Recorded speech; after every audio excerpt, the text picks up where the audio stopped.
üçbuzaq var əlimizdə. Demək istədikləri şey əslində nədir? Bu hündürlük çıxılsın, yəni bu hündürlük bərabər olmalıdır üçbuzağın yan tərəfinə çəkdiyimiz hündürlüyə, yəni bu hündürlüyə bərabər olmalıdır. İndi mən bura bir H1 desəm, bura gələk H2 deyək, bura da bir H deyək. Ən birinci buradan bir başlayaq. Məsələn, bura alfadır, 90-dır, buradakı 90. Deyəlim ki, buna beta dedim. Alfa 90 dərəcə, beta olsun. Fikir verirsinizsə, bərabər yanlarsa bura alfadırsa, bura da alfadır. İndi bu alfadırsa içəriyə də alfa qalacaq. 90 alfa nə oldu? Burada bir beta oldu. Fikir verirsinizsə, buradan çıxan xətt, bu bucaqdan çıxan xətt, əslində təxminədir. Təxminənin bir qaydası var idi. Nə idi təxminənin qaydası?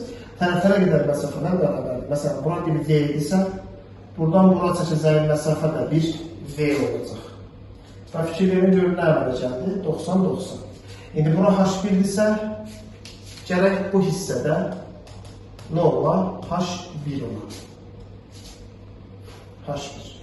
90 dərəcə, 90 dərəcə. Bura 90-dırsa, burada 90, avtomatik burada gələk 90 olar. O zaman bu H bura gəlir. Sən demə H-la H1-i toplayanda H2 edilmiş.